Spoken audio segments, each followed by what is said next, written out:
everyone. Now, in our session, the topic is all in on AI. So, we have two very good speakers. Let's give us a brief introduction about yourself, and we can continue about AI. So, first, let's begin with Aliya.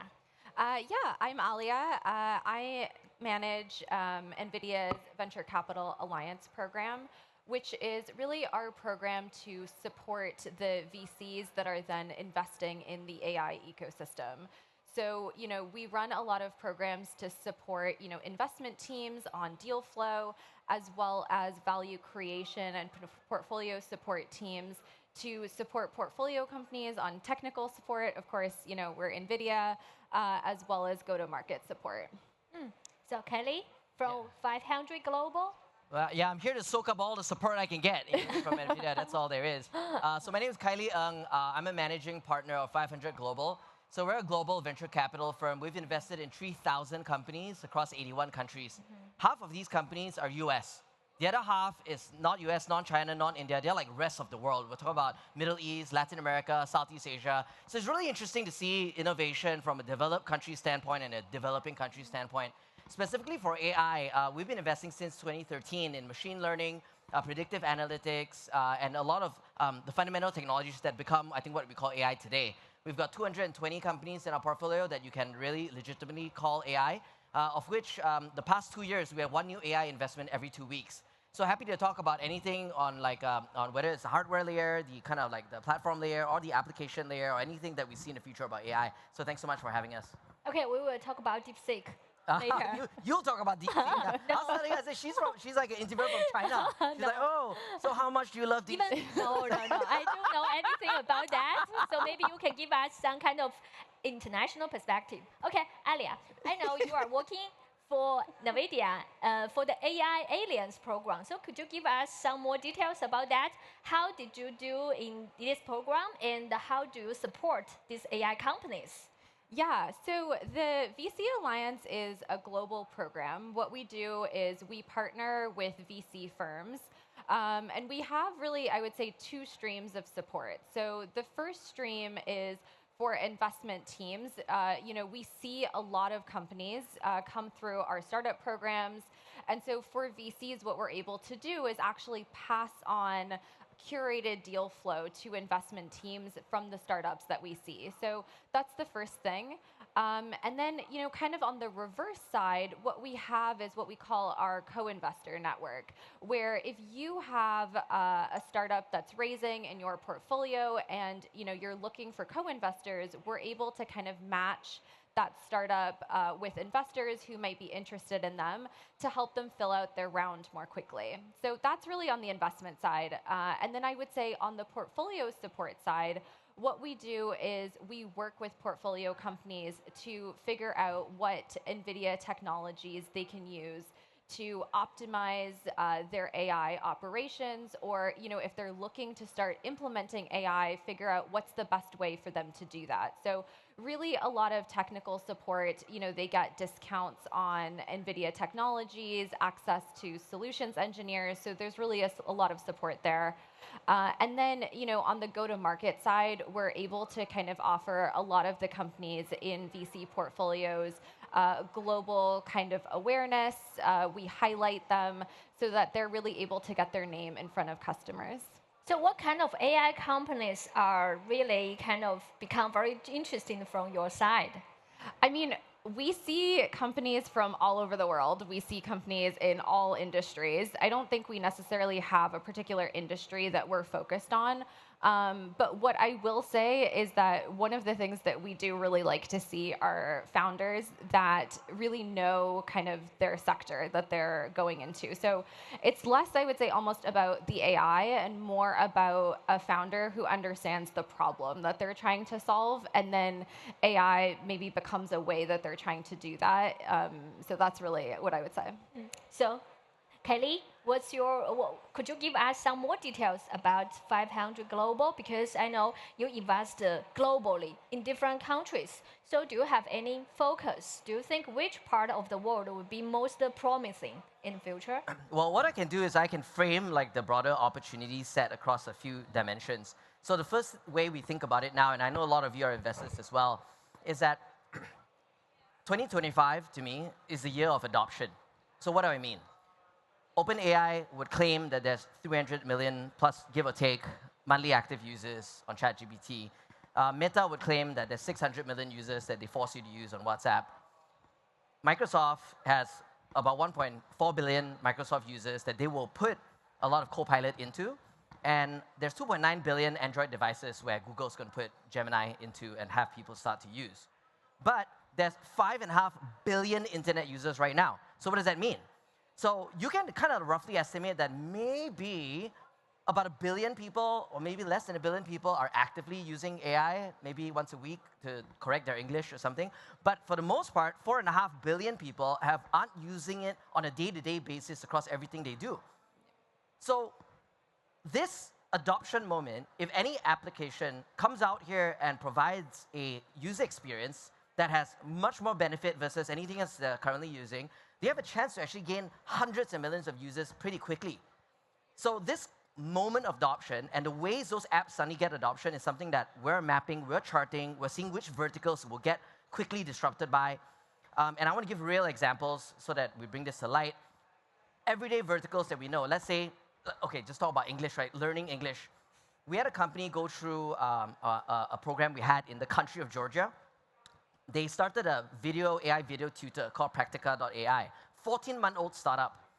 Within 2024 alone, they've got $20 million US worth of revenue, subscription revenue, and they just raised $35 million US.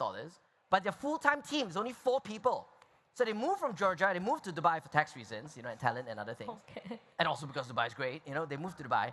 And we're seeing more and more of those types of companies I forgot to mention, their user base is a bit more than 100 million people right now. So if you really think about like what I just mentioned about 2025 being the year of adoption, people will really start to build. You can call them AI rappers, whatever it is, but if they really start to disrupt a certain vertical, they can get to scale very, very fast.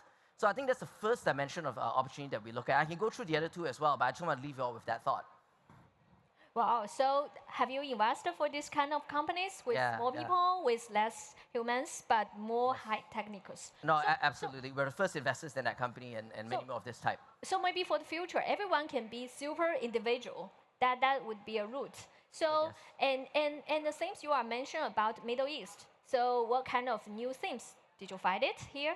Oh yeah, I think that the Middle East, so we've been investing in the Middle East since 2014. Oh. So we've got close to 300 portfolio companies in the region. Now, although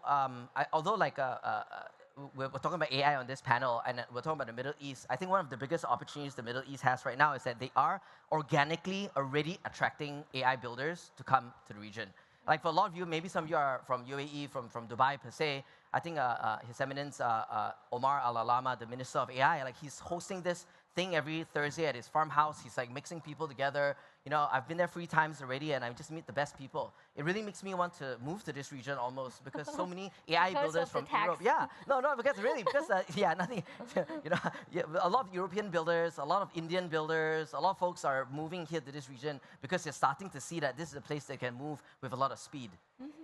So we can say you will come back to the Web Summit again. Yeah, for sure. Yeah. Okay, next we will talk about DeepSeek. So we understand that in the media right now, Jason Huang, your CEO, has a big fight with DeepSeek. So from NVIDIA perspective, how do you think about DeepSeek? Will it be an enemy or something else? I know that it would probably be much more exciting if I said that we think of DeepSeek as our enemy, but actually we have taken a slightly different approach, and which I would say is if you can't beat them, join them, which is to say that we actually have given access to developers, or given DeepSeek to our developers. So you can access DeepSeek through the NVIDIA NIMS program.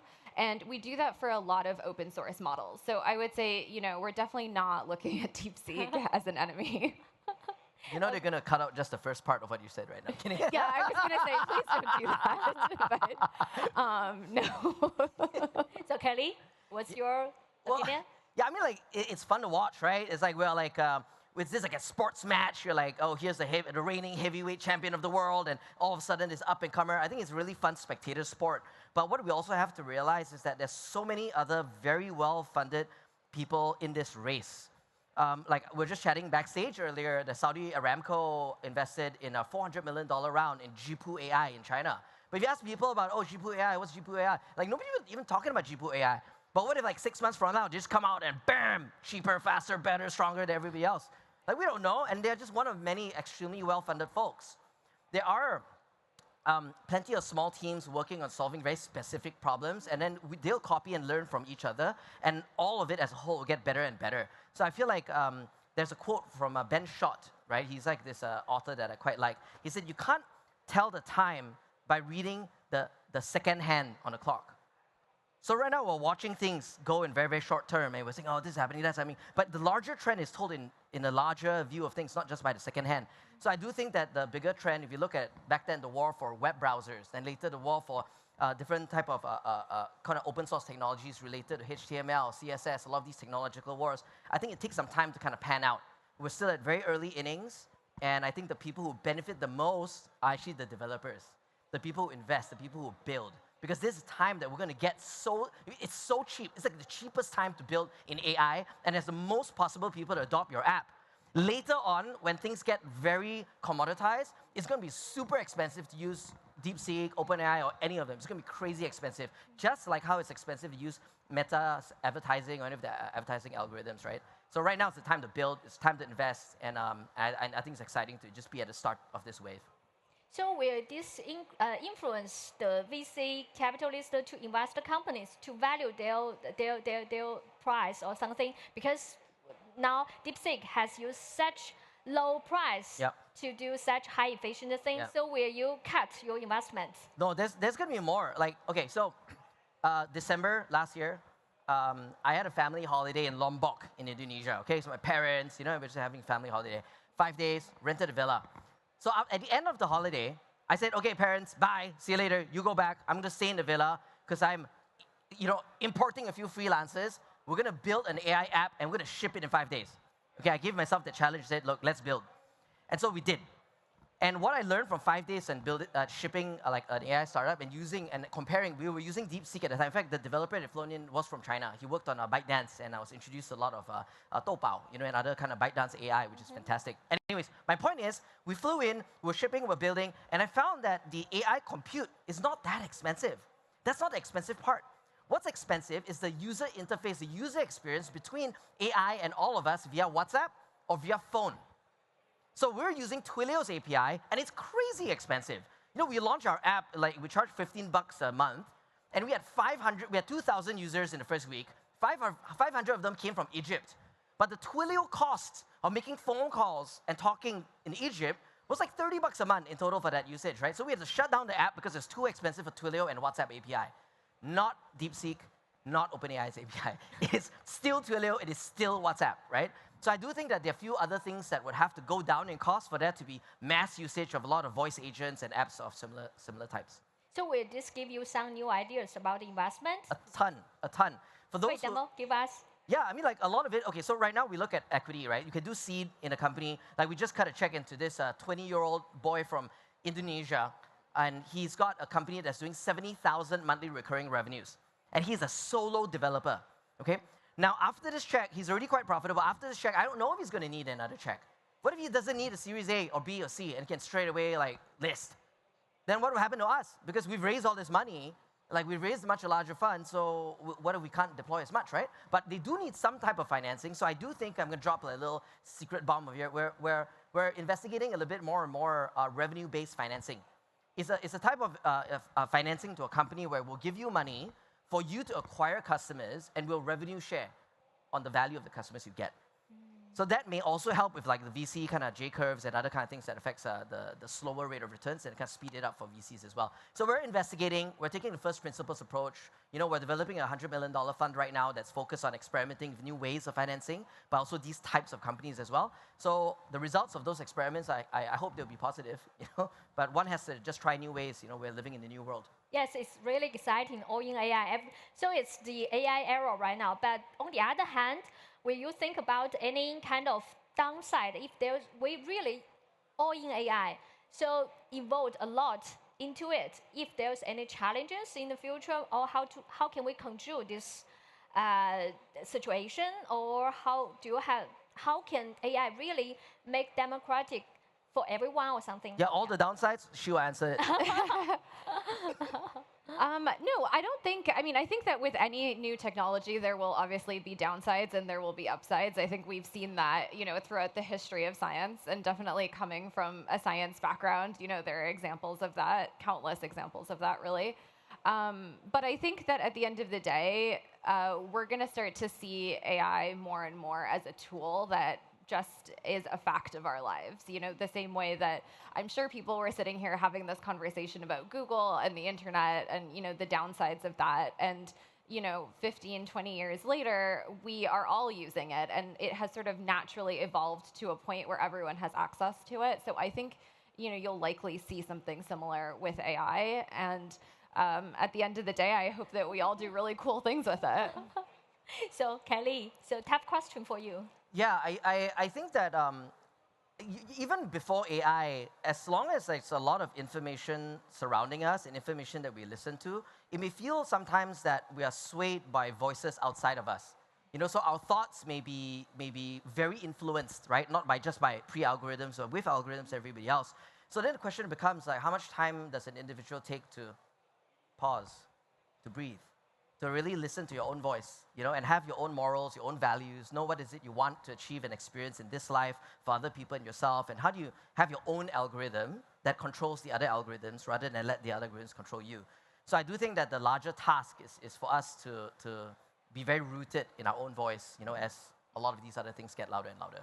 Yeah, so feel like more like a human being instead of the machine. So last, could you share one of maybe your favorite book or movie or something we're inspiring you recently, or give you some enlightenment for AI, or yeah? Oh, that's actually a hard one. So Khailee, I think yeah, maybe I'll let you go first. I will go out to bat to say that I am completely in love with Jensen Huang's approach to leadership. I've been listening to a lot. I mean, I'm just like, my algorithm is just feeding me like Jensenomics, you know what I mean? And all of the way he thinks about suffering, about building character, and like being like maybe growing up in an Asian family, I never really quite saw like an Asian leader like have that type of influence. And so hence, I think a lot of the Western approach to leadership has just been a bit foreign to me. So I think when Jensen first started opening up and talking a bit about at least the way he approaches some of the things related to, some of you watch some of his videos, you know, about suffering, about building character, like everything's not about like roses and everything. Like I really resonated with it. So I do think, as if any inspiration, he also kind of reflects, NVIDIA reflects a lot of that. And I'm quite inspired by the work that all of you do. Yeah, no, I definitely agree. I mean, he's definitely a great leader. And I think actually, in some sense, it reminds me a little bit of, you know, some of the mysticism almost being in physics around Bell Labs and sort of the, you know, mentality of, you know, supporting innovation that I think Bell Labs was really famous for. So I think, yeah, if I was going to maybe talk about a book or a movie, I would probably actually go back to, you know, some of the early physicists who were developing, you know, really innovative ideas and their stories. And I think it's very similar today with AI. Thank you. Our time is up, but really appreciate for your exciting sharing, and looking forward for your new investment ventures, and looking forward for something new from NVIDIA. Thank you, both of you. Thank you, everyone. All right, thanks. Thank you. High five. All right.